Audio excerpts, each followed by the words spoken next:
Si les parece, vamos a dar comienzo formalmente en orden a los que han estado puntualmente. Bueno, bienvenidos a todos, por supuesto, a esta nueva actividad del Instituto de Cumplimiento Normativo del Colegio de Abogados de Rosario, que tengo el honor y el placer y la responsabilidad de presidir, y en este caso una doble satisfacción también, porque lo hacemos en conjunto con un instituto amigo, que es el Instituto de Derecho Tributario y Aduanero, al cual también tengo el honor de pertenecer. Así que muy agradecido por eso. Y también en esta ocasión, por supuesto, acompañado por dos grandes amigos que van a disponer generosamente de su tiempo para charlar un poco aquí hoy, que es Teresa Gómez y Jorge Haddad, que nos van a acompañar en esta tarde. Antes a quienes por supuesto también les agradezco no solo el nombre personal y de los institutos organizadores, sino también el nombre del Colegio de Abogados de Rosario, lógicamente. Antes de presentarlos y presentar el tema, decir dos palabras sobre el tema, porque seguramente están aquí para escucharlos a ellos, le voy a ceder la palabra a Gabriela Tosini, que es presidenta del Instituto de Derecho Tributario y Aduanero. Gabriela, que hacen uso de la palabra. Bueno, Cristian, muchísimas gracias. Buenas tardes a todos los presentes, especialmente a los panelistas, a la doctora Teresa Gómez y al doctor Jorge Haddad. La verdad es que es un enorme gusto, placer poder estar en este momento invitada por Cristian, por iniciativa del Instituto de Cumplimiento Normativo que preside el doctor Cristian Scoponi, y que lo hayamos podido hacer conjuntamente con el Instituto de Derecho Tributario Aduanero, que recientemente he vuelto a asumir después de 2 años de no haber estado al frente del mismo, y que además contamos con la presencia muy activa del doctor Scoponi, que va a presidir también la sección de Derecho Penal Tributario dentro del instituto, que lo hemos organizado en esta gestión en base a ciertas divisiones y secciones temáticas. Verdaderamente que el tema elegido es de excelencia por la actualidad, por la necesidad y por la implicancia que tiene en materia tributaria y, por supuesto, luego en materia penal tributaria. Así que, nuevamente, muchas gracias. Bienvenidos a este espacio virtual que puede ser rosarino y gracias nuevamente por esta invitación, Cristian, y esta iniciativa. No, al contrario, agradecido por tus palabras, por tu generosidad también, por invitarme ahí a participar de la parte penal tributaria, que bueno, la verdad que es un placer y también lo haremos con mucho gusto. Así que bueno, vamos a dar comienzo a la temática del día de hoy. Casi que los expositores, es una presentación formal porque todos los conocemos, a Teresa, a Jorge, seguramente aquellos que hemos estudiado, que hemos tenido alguna conexión, aunque sea tangencial con el derecho tributario, algunas páginas de sus trazos de tinta seguramente hemos leído, pero bueno, Teresa es, para los que no los conocen, Teresa es contadora pública, es especialista en Derecho Tributario por la Facultad de Derecho de la Universidad de Buenos Aires y es consultora de empresas.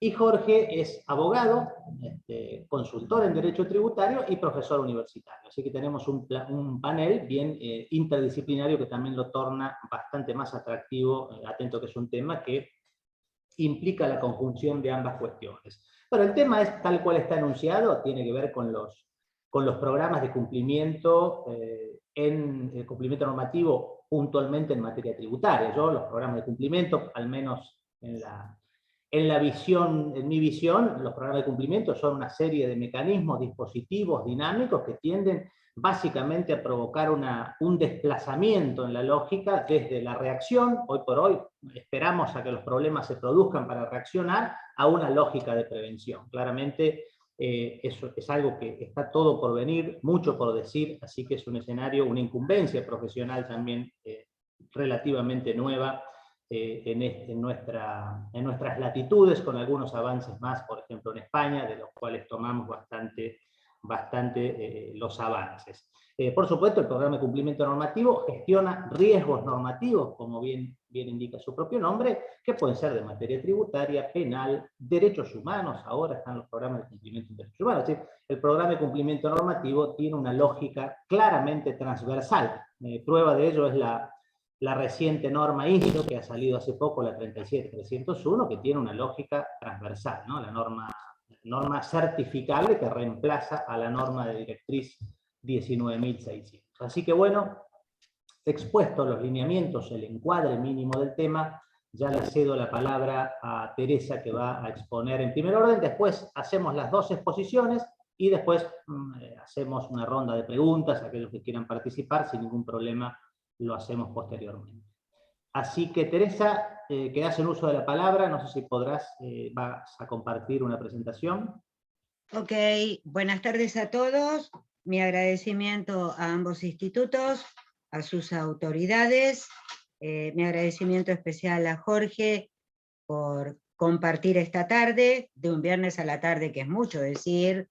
Y muchas gracias a ustedes por el interés de un tema que todavía no es claro. El tema cuesta entenderlo, y la respuesta del empresario, por lo menos la que recibimos los consultores del área contable impositiva, es el empresario que contesta: yo ya pagué mucho dinero por los estados contables. ¿Usted me está proponiendo algo que es tan caro o más que los estados contables? ¿Qué gano con esto?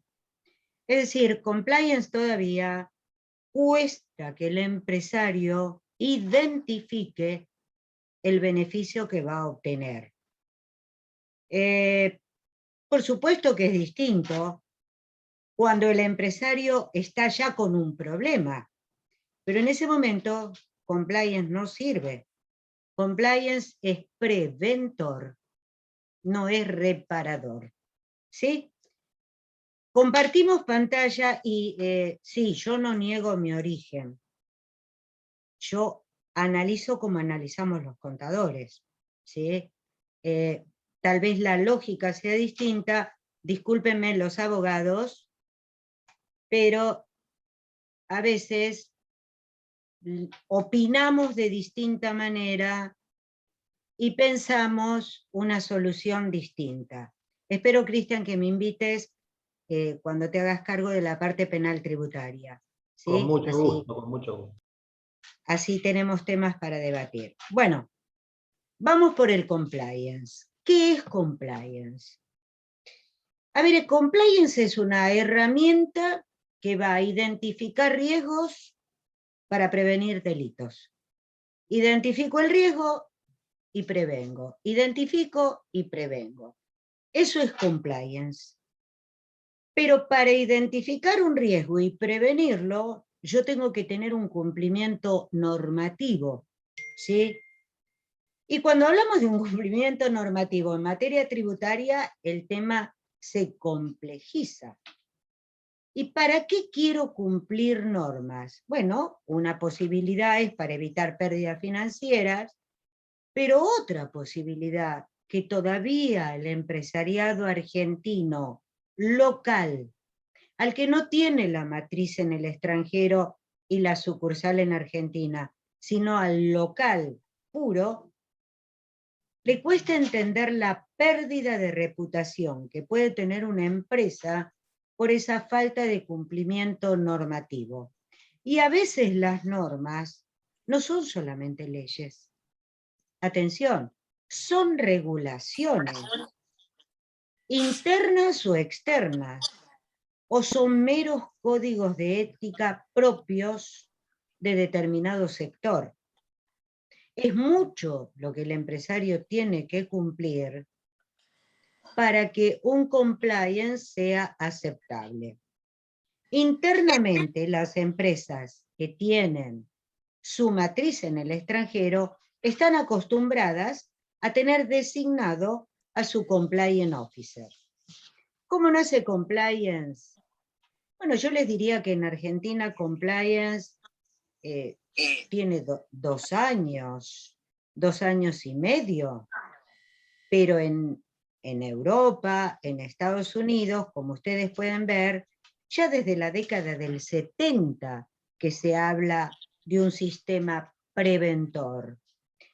La OCDE en el año 1997, en la lucha contra la corrupción de los agentes públicos extranjeros, empieza a aplicarlo en todo lo que fuera transacciones comerciales e internacionales.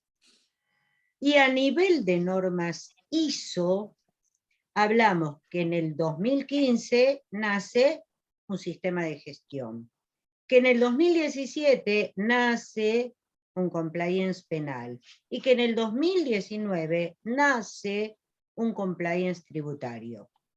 Es decir, que el mundo nos lleva años de ventaja en lo que tiene que ver con la práctica. Hoy por hoy, ustedes pueden intentar comprar un enlatado de compliance, porque se vende en el mercado extranjero los enlatados. Pero cuando llegan a la Argentina y quieren implementar un enlatado, se dan cuenta que es imposible, porque estamos hablando de un compliance tributario en Argentina que habla de más de 160 tributos. Eso en el mundo no hay enlatado que lo soporte. ¿Por qué en la Argentina se hace importante? Y yo creo que la ley 27.401 genera una serie de problemas que todavía no están terminados de entender. Pero la 27.401, que nace en diciembre del 2017, cambia un paradigma en la Argentina. Nace la responsabilidad penal de la persona jurídica. Yo estoy de acuerdo con esta norma, les diría que no, en lo personal no. Yo considero que la persona jurídica no puede tener responsabilidad penal.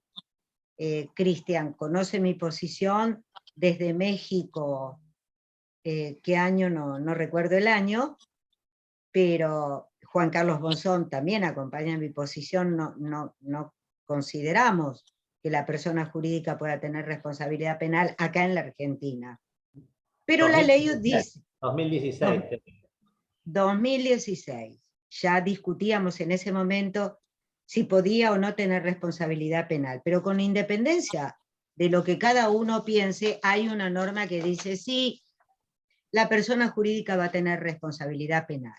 Y dicta una ley, la 27.401, y la 27.401 dice, momentito, de capital nacional, de capital extranjero, con o sin participación estatal, cuando haya cohecho, negociaciones incompatibles con el ejercicio de funciones públicas, concusión del 268 del Código Penal, enriquecimiento ilícito de funcionarios y empleados, o balances e informes falsos, agravados del 300 bis del Código Penal, la persona jurídica va a ser responsable penalmente. Comentario de contadora. Cuando al empresario le decimos, no, mire, porque usted a través del compliance va a prevenir ser acusado de negociaciones incompatibles o concusión, no le interesa nada. Ahora cuando uno le dice balances e informes falsos, ahí el empresario reacciona. Dice, ¿cómo que mi balance puede ser falso? No, nosotros no le decimos que puede ser falso, le decimos que atención, no solamente usted va a tener un balance en legal forma, sino que va a prevenir cualquier ataque de que su balance pueda ser acusado de falso. Cristian, tengo un micrófono abierto que me hace ruidito. A ver, Sí, sí, no sé de quién será, momento. ahora paró el ruidito. Ahí está. Paró el ruidito, muy bien.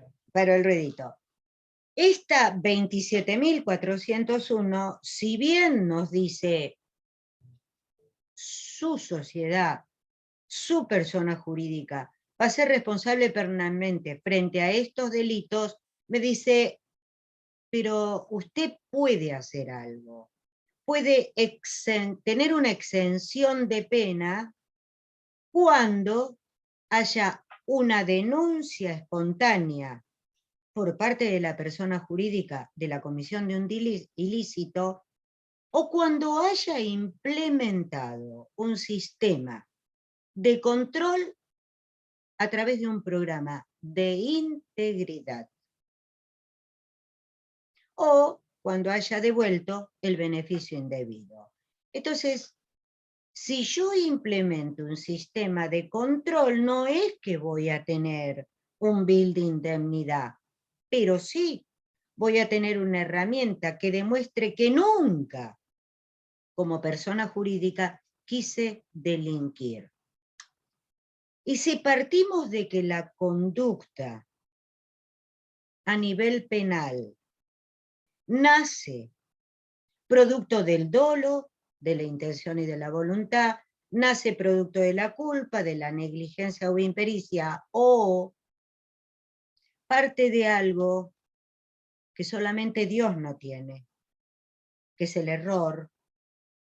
Toda conducta humana es susceptible de error, y yo puedo prevenir esas calificaciones de conducta implementando un sistema de control a través de un programa de integridad. Atención, el tema es llamativo. Y este artículo 23 me dice, ¿qué es el programa de integridad? Y me dice, mire, le va a servir para detectar y corregir irregularidades y actos ilícitos. Y debe tener un código de ética, de acuerdo, políticas de reglas y procedimientos aplicables para evitar la comisión de delitos a todos los niveles, desde el más alto hasta el más bajo. Tiene que tener implementada una política que le permita proteger al denunciante. Si alguien de su organización viene a noticiarla de que se está cometiendo un delito, usted debe protegerlo.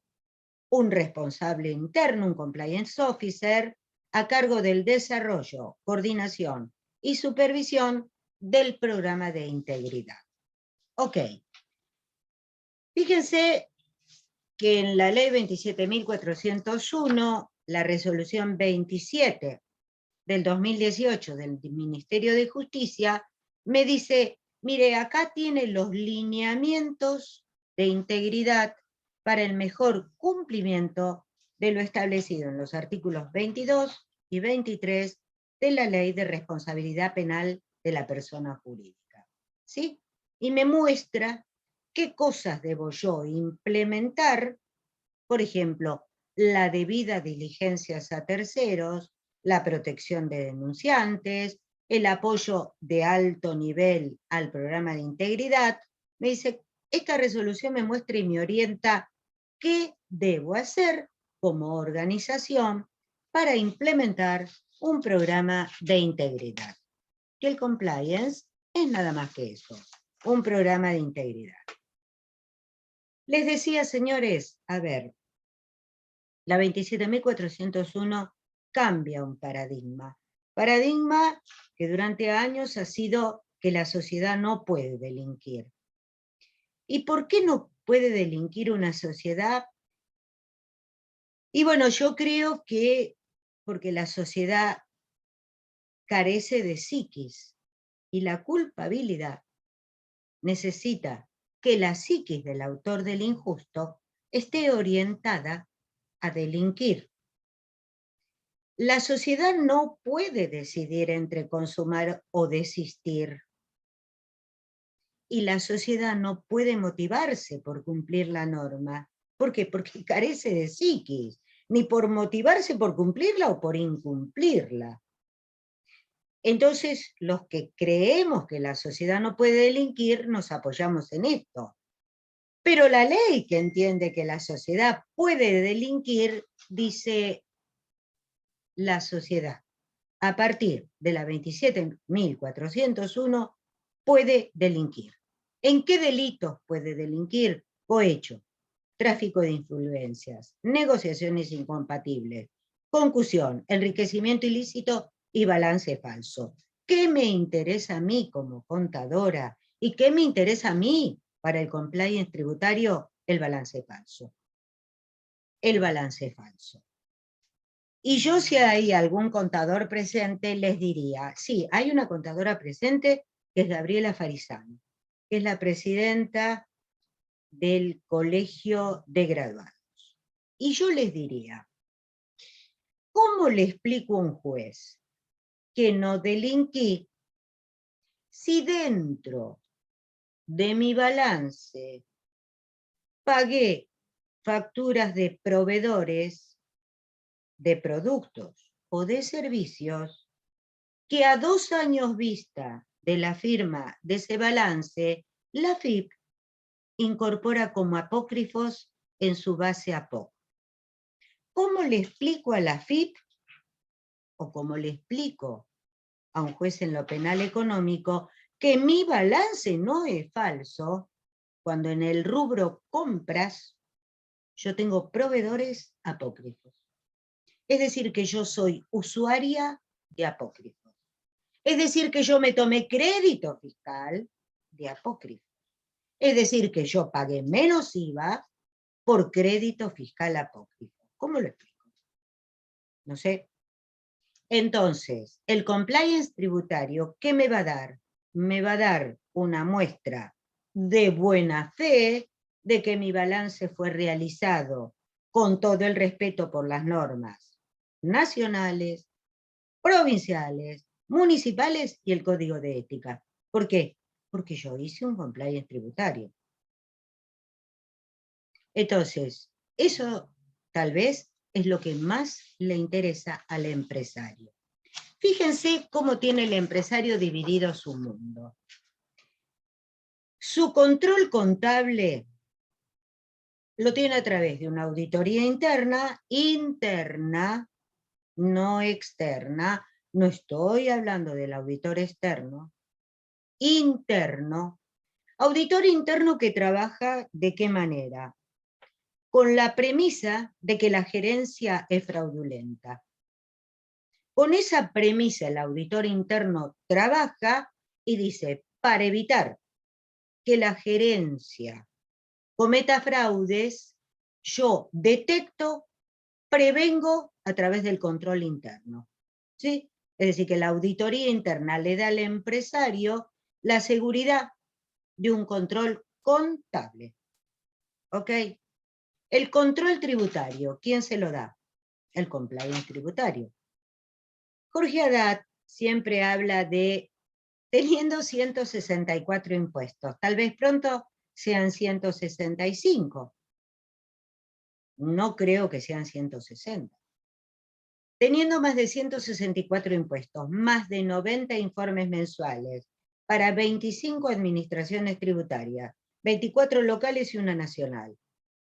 Es necesario pensar que una norma IRAN establezca este tipo de compliance. ¿Y el control penal cómo lo tiene el empresario? A través del compliance penal, para impedir el cohecho, el tráfico de influencias o lo que le interesa al empresario. Que mañana vengan y me digan, perdón, su balance es falso. ¿Sí?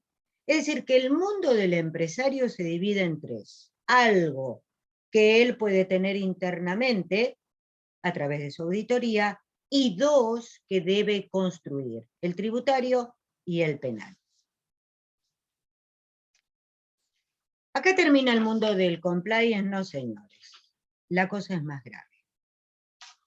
Nosotros tenemos un régimen penal tributario. Régimen penal tributario que hoy está establecido por la ley 27.430. Régimen penal tributario vieja 24769, que a través de la reforma del año 2011, en su artículo 14, me habla de que la persona jurídica puede evadir. Artículo 13. Ahí tenemos la otra responsabilidad de la jurídica, a través del delito de evasión. ¿Sí? Y fíjense que el legislador dice, cuando alguno de los hechos, y se refiere a todas las hipótesis delictuales previstas en la 27.430, hayan sido ejecutados en nombre, con la ayuda o en beneficio de una jurídica, mera asociación de hecho o ente con condición de obligado, la pena de prisión, y uno dice, bueno, se la aplicará a quien delinquió, la jurídica, ¿no?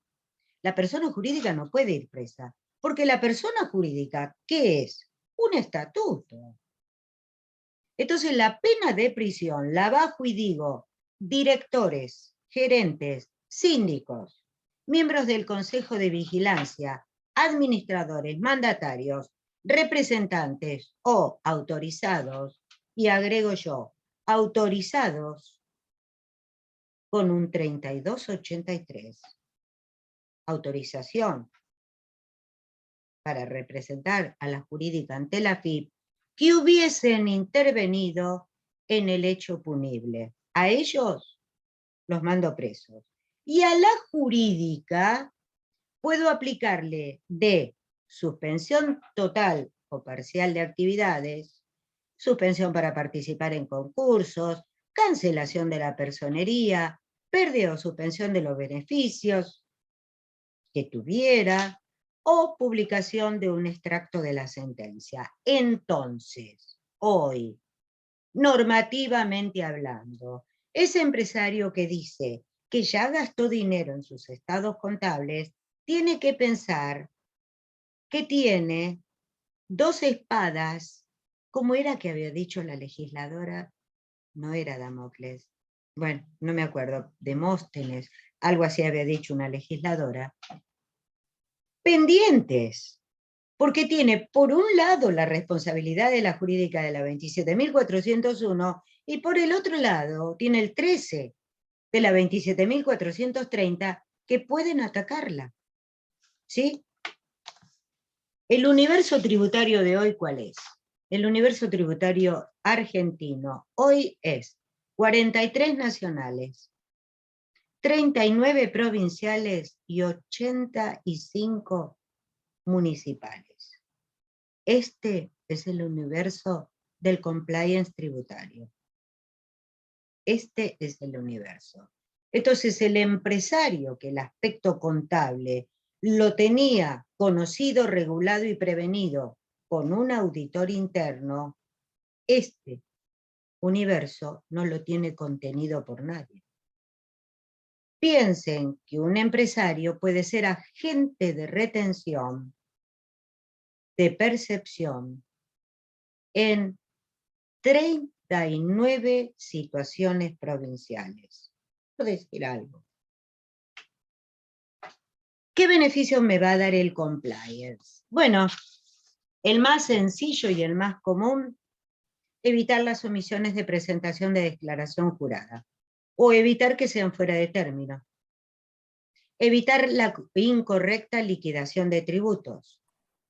Evitar omisiones de actuación como agente de retención o de percepción. Evitar la apropiación indebida, es decir, el quedarme con retenciones impositivas o de seguridad social. Evitar, por lo menos, en fecha cierta, la utilización de apócrifas. Eso no quiere decir que dentro de 2 años la FIP venga y me diga, le aviso que la factura que usted le pagó a los gladiolos hace 2 años, ese producto o ese servicio no existe porque los gladiolos es apócrifa. Situación que atraviesan, por ejemplo, los exportadores. Disminuir la mala calificación en el CIPER, así cuando sale una moratoria no me calculan la tasa en función del CIPER. Evitar un aumento de la alícuota en el CIRCREP, por ser de alto riesgo. Evitar una mala calificación del estado administrativo de la CUIT y limitar la impugnación de gastos por improcedencia. Y esto por nombrar algunos.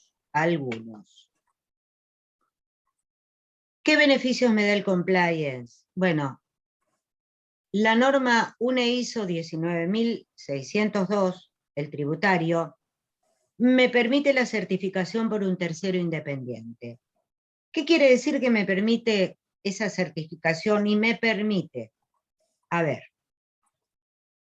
que el trabajo conjunto de seniors A, tributarios, contadores, que van a hacer todo el trabajo de campo, del relevamiento, más la actuación de abogados, que van a levantar la cosecha que hicieron los contadores, volcada, Jorge lo va a explicar ahora muy bien, en un documento, sea exhibida ante quién, firmada por un tercero independiente, sea exhibida ante la FIP, ante ARBA, ante AGIP, ante el Tribunal Fiscal de la Nación, ante el Fuero en lo Penal Económico, ante la Casación, ante el Criminal y Correccional y ante la propia Corte. Porque el compliance tributario hubiera impedido Skanska. Aquellos que tenemos unos años, recordamos que Skanska fue tal vez la primera causa donde la gerencia fue culpable. Por primera vez nos encontrábamos con unos cuantos escalones menos que un presidente, donde la gerencia había delinquido. Quiere decir que si hubiera existido el compliance, Skanska no hubiera existido. Skanska que aún se continúa discutiendo, ¿no? Queda para ustedes contestarse. ¿Qué es el compliance? ¿Es una vacuna? ¿Es un remedio que previene? ¿O es la conjunción de ambos, hasta el infinito? Pero que es necesario, no tengo ninguna duda. ¿Ok? Dejo de compartir pantalla y le paso a Jorge. Gracias, Teresa. Ahora le damos la palabra muy clara y muy simple y muy orientadora a tu exposición. La verdad que has dejado unos lindos conceptos allí que seguramente generarán algunas preguntas. Hay un fallo muy interesante en lo que es facturas APOC, que es el fallo BZ, ¿no? Que ha sacado para estos supuestos la Cámara Contenciosa hace muy poquito, el 8 de abril, la Sala 2, pero bueno, un atisbo de luz en el Al final del túnel. Al final del túnel. Esperemos que no sea el tren. Bueno, Jorge, quedas en uso de la palabra. Creo que también vas a compartir estás muteado ahí, ¿eh? Sí, es lo que estoy tratando de hacer. Ahí está.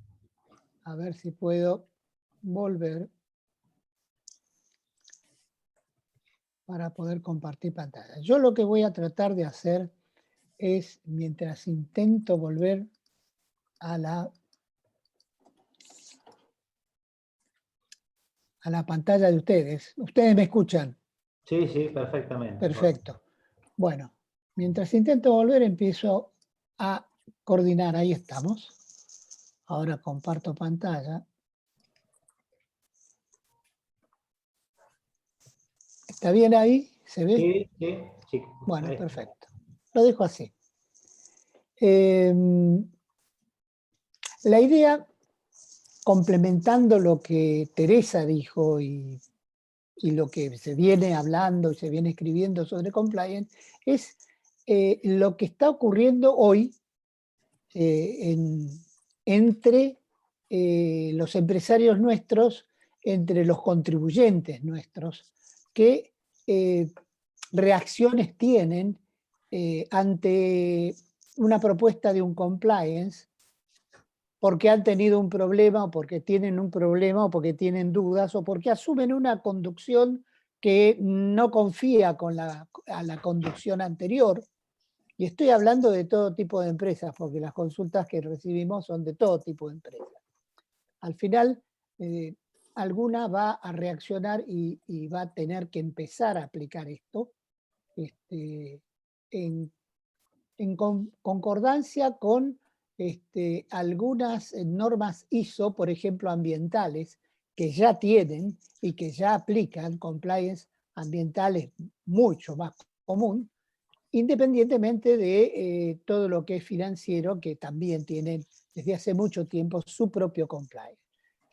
Con lo que les puedo adelantar que el compliance tributario puede complementarse con otro compliance y no ser vertical exclusivo, sino complementando con normas de otro para no superponer tareas y para poder hacerlas mucho más comprensibles y mucho más prácticas. Lo primero que pregunta, ¿por qué, como decía recién Teresa, ¿por qué debo gastar en un programa de compliance en un momento tan difícil económicamente? Primero, las dos leyes que las comentó muy bien y las detalló muy bien Teresa. Yo recalco un tema que cuando se introduce en el 2011, y ya van más de una década, no había pautas para calificar y determinar cuál era la pena que se aplicaba, ni el quantum de esa pena. Entonces, para poder aplicar la pena a las personas jurídicas, se establecieron una serie de parámetros. Indirectamente, sin ponerle el nombre, se incorporó el compliance, las regulaciones internas. Yo cuando hice el comentario en ese momento, hablé de regulaciones internas que yo conocía, desconocía el compliance, por supuesto, que eran los reglamentos internos del directorio, que existen en muchas sociedades, especialmente las sociedades donde las acciones están diversificadas en diversos grupos. Entonces cada uno quiere tener su presencia o cada uno quiere tener una representación en el directorio de la sociedad, y se establecen directores de número y directores que son ejecutivos. Y eso tiene su reglamento también. Entonces yo me hice referencia a esto, pero no a compliance, y sin embargo era mucho más importante el compliance, y es mucho más importante el compliance, que esta división de trabajo del directorio. Entonces, ese es uno de los primeros temas que quiero resaltar, porque el juez penal va a tener en cuenta no solo el reglamento del directorio, sino qué reglamento interno tiene y qué cumplimiento de reglamento interno tiene la persona jurídica, porque la forma de establecer la pena y el quantum para las personas humanas existe en el Código Penal, el Código Procesal Penal de todas las provincias hay normas, pero no para las personas, llamémosle las personas jurídicas. ¿Qué es lo que puede hacer viable para un empresario instaurar un compliance tributario?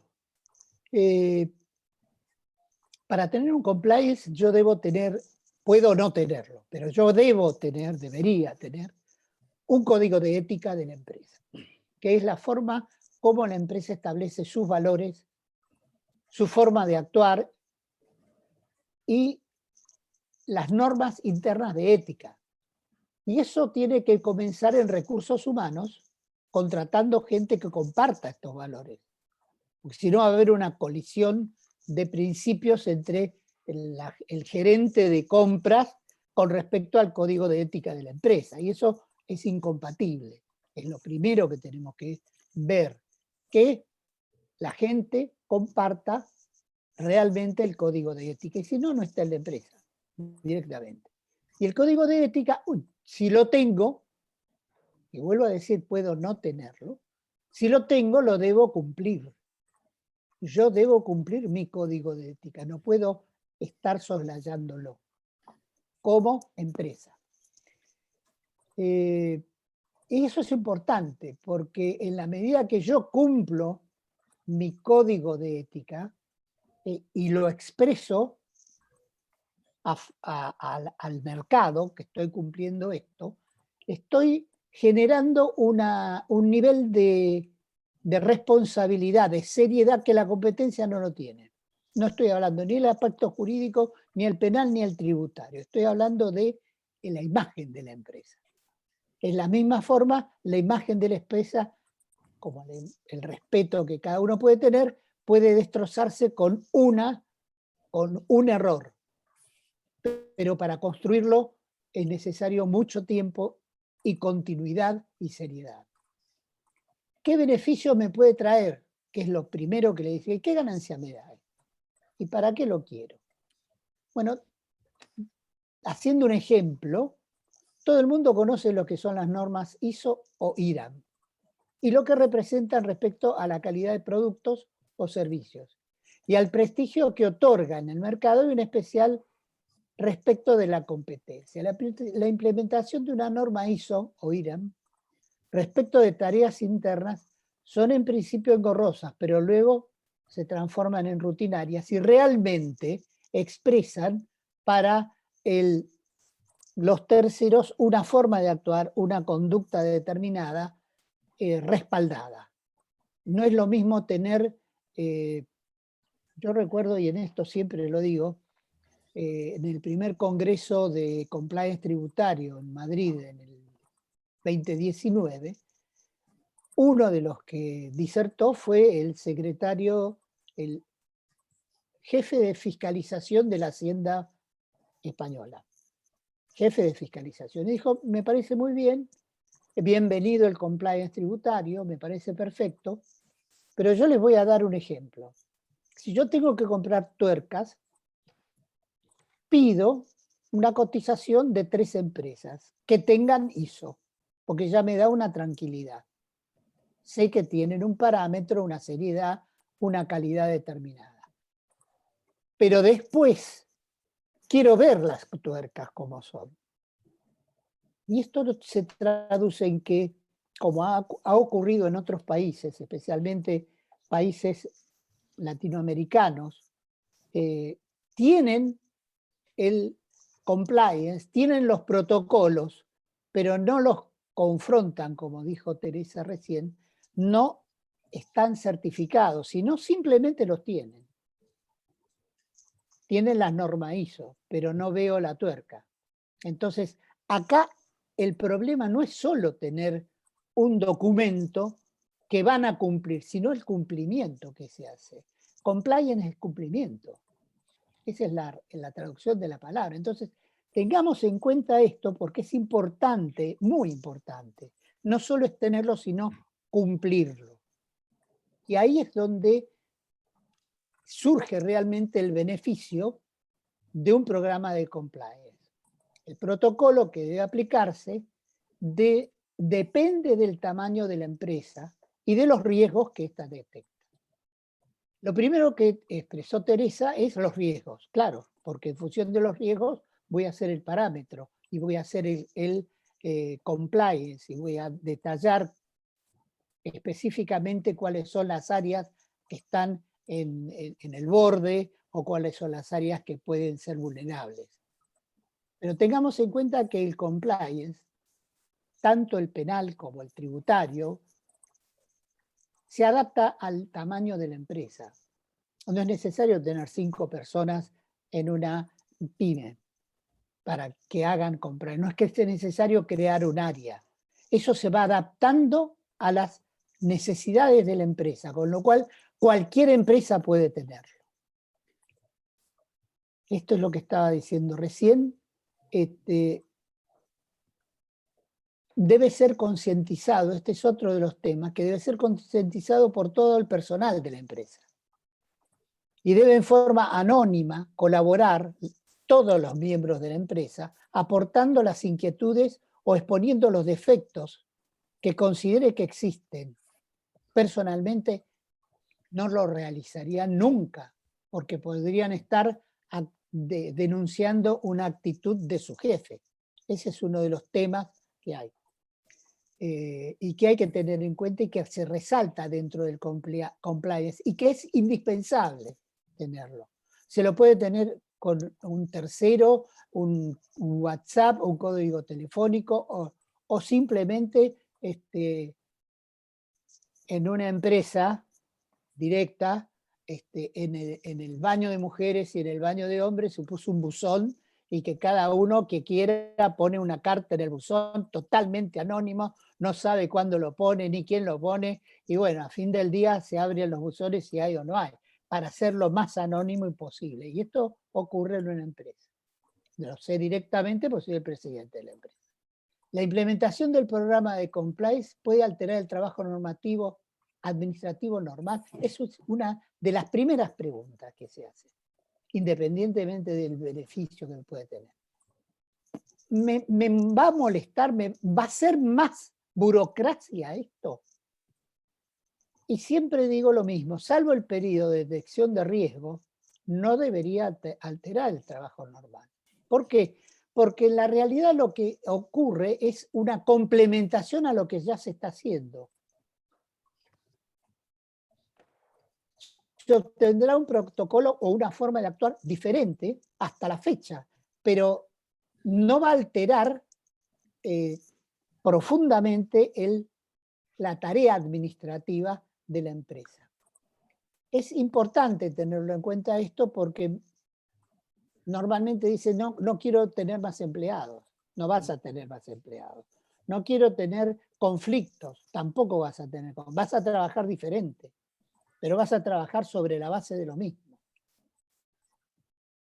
¿Lo puede hacer el área contable o de auditoría de la empresa? De auditoría, por supuesto que no lo hace, porque es expuesto. La auditoría trabaja después de. Y el área contable de la empresa no es la autorizada para hacer esto. El área contable de la empresa no tiene una relación directa con esto. Le estoy haciendo desde un enfoque jurídico, no del enfoque contable que dio Teresa. Yo desde el enfoque jurídico, el área contable no tiene una importancia sobre esto. Lo que me interesa es el protocolo en determinadas situaciones de acuerdo a los riesgos que tengo. Una vez determinados los riesgos, lo voy a hacer y lo voy a aplicar. La auditoría la excluyo y el área contable también la voy a excluir. Yo decía recién que el control del cumplimiento del compliance se adapta a cualquier empresa. En una empresa grande, llamémosle, puede tener un área específica como tiene el área jurídica. Pero en una mini pyme, bueno, puede ser el presidente el que tenga que ejercer el control y responsabilidad de los protocolos de cumplimiento del compliance. Entonces, vemos que la adaptación y la aplicación del compliance es para cualquier nivel de empresas, no para una. Una de las primeras cosas que dicen, yo no voy a crear un área especial para compliance, ya tengo áreas suficientes. Bueno, acá esto se adapta. ¿Por qué hacer un compliance? Preguntas que realizan y normalmente lo establecen. ¿Puede haber conflicto entre las áreas? Sí. En general, se producen en grandes empresas. Por ejemplo, en las grandes empresas, el área jurídica se encuentra inhibida de hacer un control de compliance. ¿Por qué? Porque el área jurídica tiene que analizar las situaciones en función del beneficio de la empresa. Y muchas veces el beneficio de la empresa puede colisionar con el código de ética, puede ser border, como lo llamamos, con el mismo código de ética, o puede actuar en beneficio de la empresa no cumpliendo la ley. Esa, en cierta medida, o cumpliendo la ley de alguna forma no correcta, sin llegar a ser un delito, sin llegar a ser, bueno, viéndole la vuelta para el beneficio, que no es la forma correcta de actuar ni la que prevé el código de ética. Por consiguiente, por ejemplo, una de las áreas típicas en organizaciones importantes está inhibida de hacerla, tiene que ser independiente. Más tendría que ser independiente de otras áreas. El área de compliance no puede depender de una gerencia determinada, sino que tiene que depender directamente del directorio. No tiene que tener intermediarios. estamos acá también en el Compliance Officer o área de Compliance. Estamos hablando que colisionará cuando cualquier otra área no haya cumplido con el protocolo, que es el protocolo del Compliance. Cuando no haya cumplido con eso, bueno, ahí vamos a tener el problema.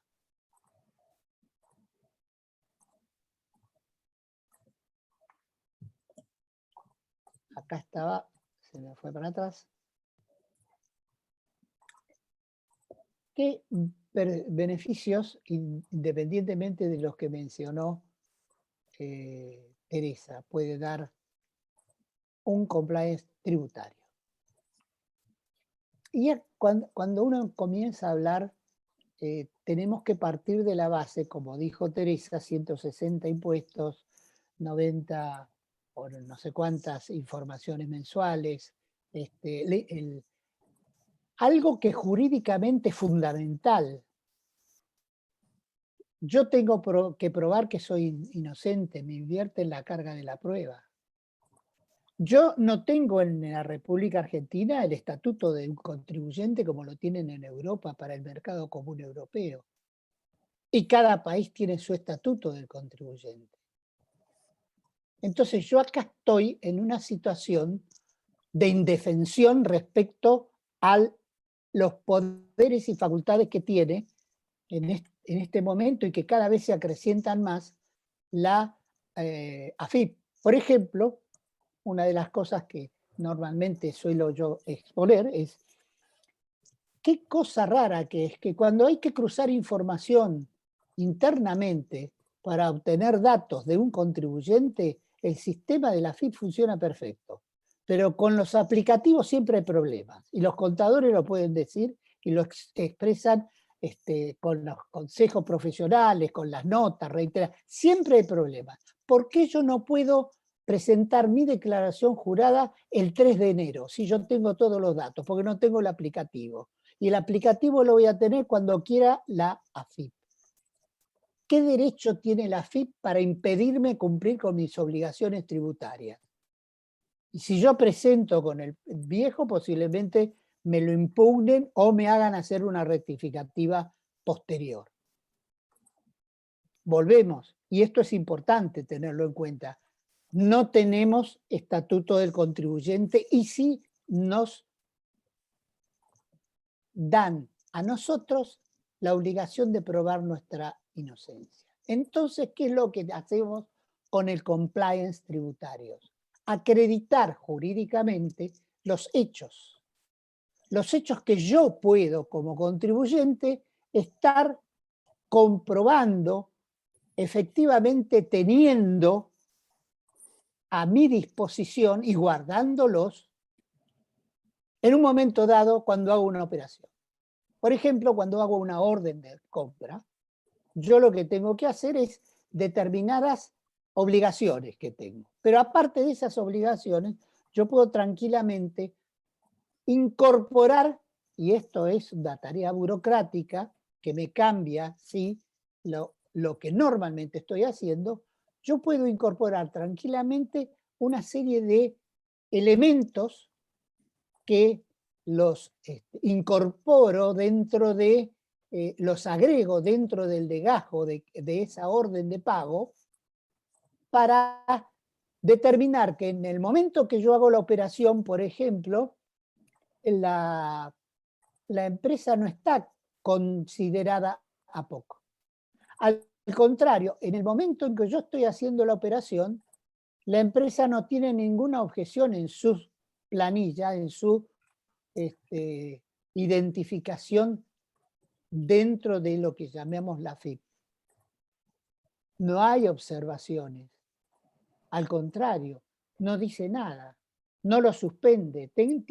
Tengamos presente que el último inciso agregado al 35 de la 11.083 le da facultades sumamente amplias a la AFIP. Súmame, que antes no tenía, me puede suspender el quit tranquilamente, me declara muerto civil. ¿Por qué? Porque no le contesté un requerimiento. O sea, hay un nivel de arbitrariedad que normalmente se expone y que cuando vienen con nosotros como abogados a hacer una defensa, Bueno, ¿qué elementos tenés? No tenés ningún elemento. Una cosa es crear elementos ex post y otra cosa es tener los elementos en el momento en que estoy cumpliendo la orden de pago. Y si en ese momento no está en la base APOC, siguiendo el tema clásico de este momento, las facturas apócrifas, no está en la base APOC, las disposiciones que me exhibe la propia AFIP no tienen ninguna objeción. Por otra parte, yo puedo obtener alguna información de terceros, ya sea, estoy dando ejemplos, ¿no? Ya sea la página web, la acreditación de la entrega de mercadería o servicio, y tenerla acreditada, identificado el camión con la chapa tal y el conductor número tal de la empresa tal, para que no se me escape. Y después, dos citos de testigos. Vino, no vino, firmó la entrega, es su firma, no es su firma. Son detalles que, claro, son una carga burocrática más. Pero esto, ¿qué me está haciendo? La prueba. Como abogado lo digo, me está haciendo la prueba. Estoy creando la prueba. ¿Por qué? Porque la AFIP y el organismo recaudador desconfía de mí. Y 2 años después de hecha la operación viene y me dice, señor, proveedor suyo es apócrifo, ¿sabe? A usted no le vendió. Entonces, ante eso le demuestro, mire, señor, acá tiene todos estos elementos que acreditan que me vendió. No solo me vendió, sino cobró por vía oficial, o sea, por los medios previstos dentro de la ley, y por último, me entregó la mercadería. Si él le debe impuestos a ustedes, Baldwin, es una sentencia de corte que dice que yo no me tengo que hacer cargo de los problemas, yo no me tengo que hacer cargo de la inspección y el control del cumplimiento de los impuestos de mi proveedor. Para eso está la AFIP. Yo me tengo que hacer cargo de que la realidad es la que yo puedo demostrar. Y la demuestro haciendo determinados, que no son tantos, sí son distintos, reconozco, determinados comprobantes, determinados elementos en la etapa específica de cada riesgo que existe. Uno es las facturas apócrifas, por ejemplo. Entonces, y recuerdo en ese mismo congreso que les mencioné antes, que vino a exponer el abogado penalista de Messi. ¿Se acuerdan? En esa época había una acción judicial con Messi que tuvo que pagar como 18 millones de euros para quedar excluido de la causa penal, y lo pagó. Pero él decía, si hubiera tenido esto yo antes, cuando venían a impugnarme, juntaba todos los papeles en una caja, se los entregaba y le decía, señores, ¿en qué me equivoqué? Porque yo hice todo lo que podía hacer. Y acabé todos los extremos que estaban a mi alcance. El resto yo no lo puedo. Si tiene capacidad económica financiera, que es también de actualidad, o no tiene capacidad económica financiera, es un problema de ustedes, no es un problema mío. A mí, si me entrega la mercadería, la empresa existe, puedo acreditar que existe de algún modo dentro de mis posibilidades. No tengo por qué ser un investigador ni Sherlock Holmes para ir a donde está radicada la empresa, ni mucho menos. Sino con distintos elementos yo puedo acreditar la existencia de la empresa en ese momento, aunque después de 2 años después me digan que no existía. Yo creo que el compliance tributario, nos guste o no nos guste, está para quedarse, ya llegó, ya está para instalarse, y hay que hacer carne que esto es en beneficio del contribuyente. No es una carga más, no es un gasto más, es una gran inversión. Muchas gracias a todos. Bueno, Jorge, te agradezco tu exposición. La verdad que muy clarificante. Y sí, yo a veces incluso me ha tocado dar alguna charla sobre tax compliance en AEFIP, y lo que falta, lo que me parece que deberían promoverse son incentivos jurídicos de parte del organismo tributario, de AFIP, por ejemplo, de los organismos tributarios provinciales, porque rastreando en la normativa de AFIP, por ejemplo, lo único que hay es una instrucción, que es una instrucción 1 del año 2017, que indica que en el caso de usuario de facturas apócrifas, lo único que puede pasar si tengo un programa de cumplimiento es que me van a aplicar la multa del 45 en vez de la multa del 46. Es decir, de todo el universo normativo de AFIP, lo único que hay quizás también sea, y estos ámbitos son propicios a veces para generar el escenario para algún tipo de incentivo jurídico en el marco de esa normativa. No tenemos mucho tiempo, pero queda abierta si alguno quiere hacer alguna pregunta allí. Está Gabriela, bueno, cualquiera que quiera, abre el micrófono y le hace alguna pregunta o un comentario. Bueno, buenas tardes a todos. Bueno, Teresa ya conoce que este tema lo hemos iniciado en Mar del Plata hace varios años. Bueno, voy a tratar de ser breve para no robarles mucho tiempo. Yo la parte de compliance, la verdad que la ejercemos de forma obligatoria desde el año 2013, porque bueno, acá en Rosario, todas las entidades que son ALIC, en la parte agropecuaria, la CNB ha obligado a implementar. En este caso no fue por opción de los empresarios, sino por una obligación. Desde el año 2013, con las nuevas normas, la GNT 2013, se empezó a implementar el sistema de compliance. Con lo cual, a partir de ahí empezamos a tener conocimiento de lo que era todo desarrollar el manual de procedimiento, y es fundamental también en ese momento el organigrama. Lo que voy a disentir con el doctor Haddad es que no sea el sector contable quien lo tenga que hacer. O sea, cuando se organice el organigrama de la empresa, obviamente no tiene que depender ni de las gerencias del sector contable ni de legales, ¿sí? Es un sector independiente que reporta al directorio y al oficial de cumplimiento interno. Ahora, en ese momento que se han hecho muchas charlas en la Bolsa de Comercio, vinieron de la CNB, aconsejaban que sea alguien del sector contable.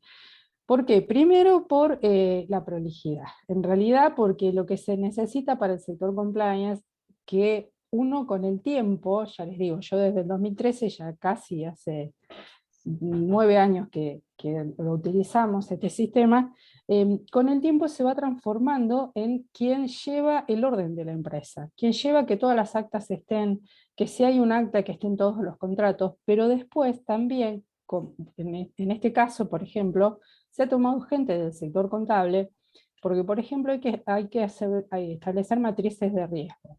Entonces, para hacer una matriz de riesgo tiene que ser un contador, porque tiene que tener conocimiento de cómo procesar la información. Esto es una pelea que yo la vengo batallando hace muchos años, porque ¿qué ocurrió? La realidad es que cuando empezó esto, todo el sector legales, de lo que acá es el ROFE, Tomadva, empezó a ejercer en forma privada este asesoramiento y generalmente eran abogados. Entonces yo por eso vengo reclamando hace muchos años que esto es una incumbencia de los contadores. Es más, lo hemos puesto en el borrador de cuando se trabajó sobre el borrador de la responsabilidad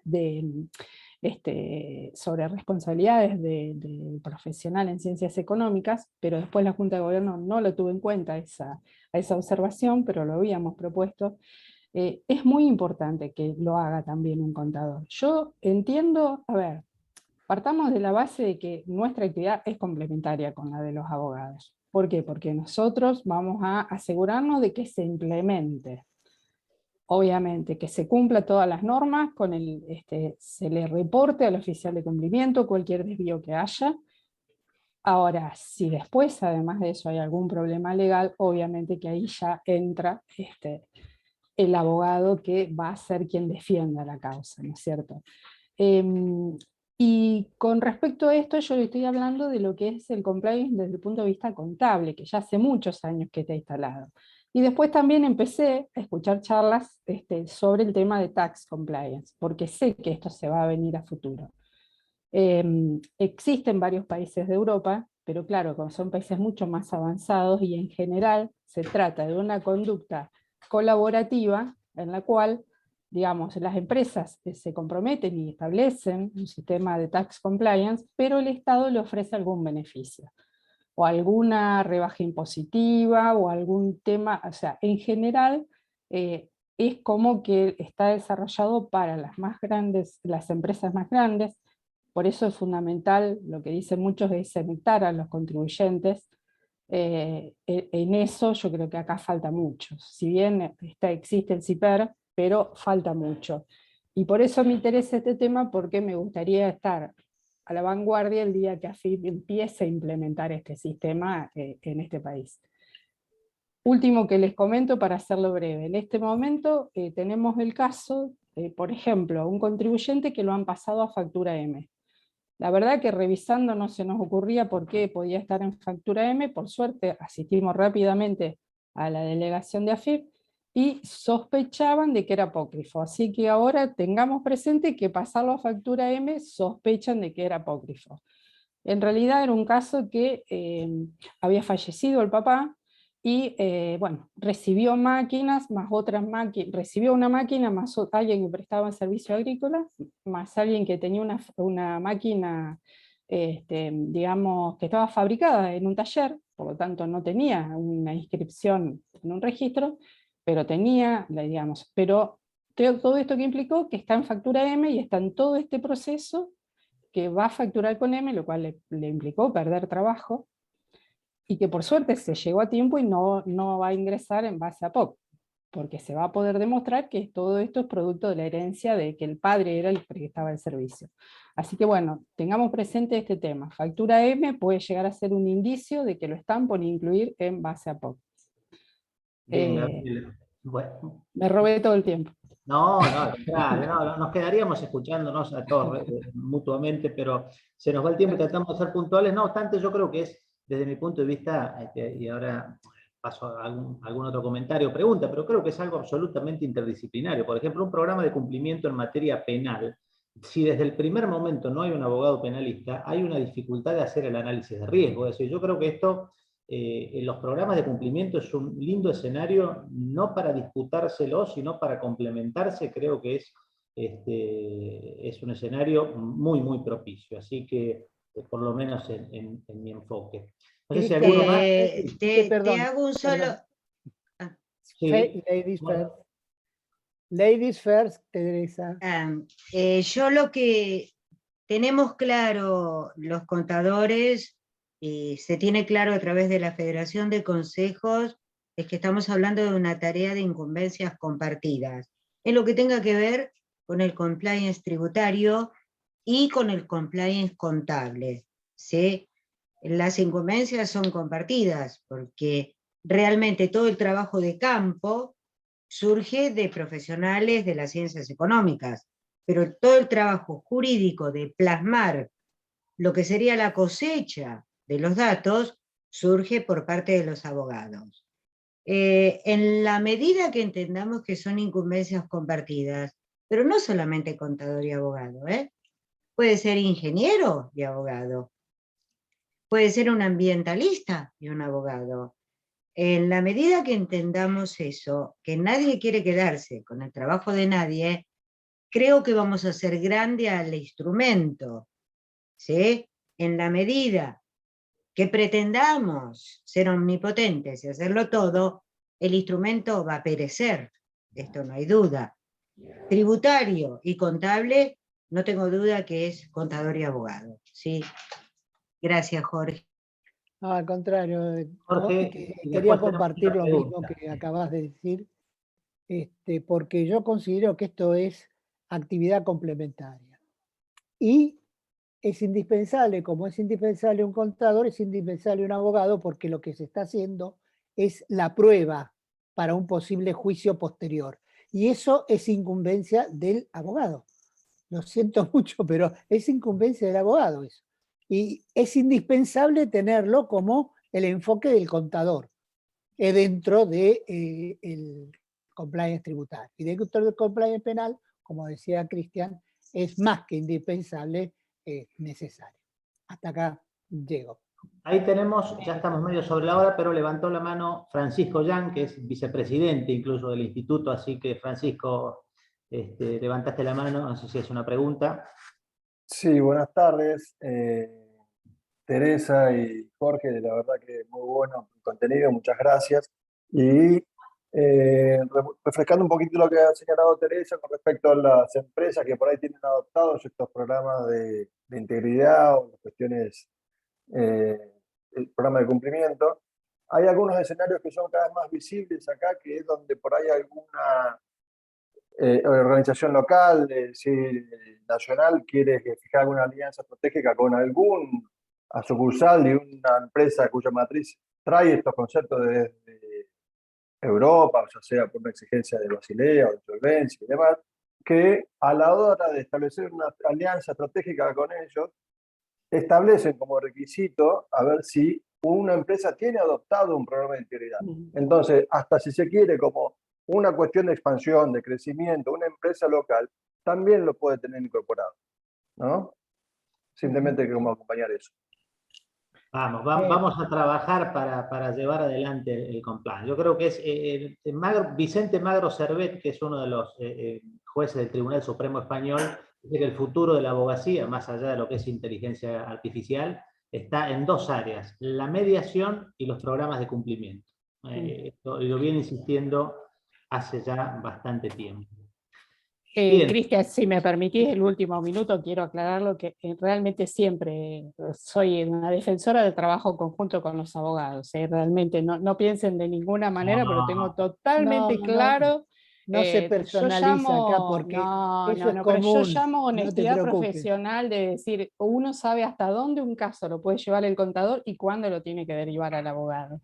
Además, me han visto en todas las facultades de Derecho, es una cuestión que uno le agrega nada más que una pequeña discusión, pero comparto. Hay una cuestión de reputación que muchas veces se necesitan ingenieros ambientalistas. Es realmente un tema muy interesante. Es muy amplio. Quedó clara tu posición, despreocupate, simplemente es un poco ahí, digamos, como es un fenómeno nuevo, bueno, uno no sabe bien cuál es el rol de cada disciplina y está muy bien ir trabajando con eso. Bien, ya estamos sobre la hora, no quiero abusar del tiempo de ninguno de los presentes, así que por mi parte les agradezco enormemente, es un placer estar en esta actividad con amigos, la verdad que es un lujo, y simplemente, bueno, cederle la palabra a Francisco Yang, el vicepresidente del instituto, para que haga el cierre formal. Por mi parte, muy agradecido, por supuesto. Bueno, Cristian, y muchas gracias, Jorge, Teresa y todos los que estuvieron acompañándonos. También transmitirles que estamos preparando con Cristian un espacio para los días previos a la fecha judicial acá en la provincia de Santa Fe, alrededor del 7-8 de julio.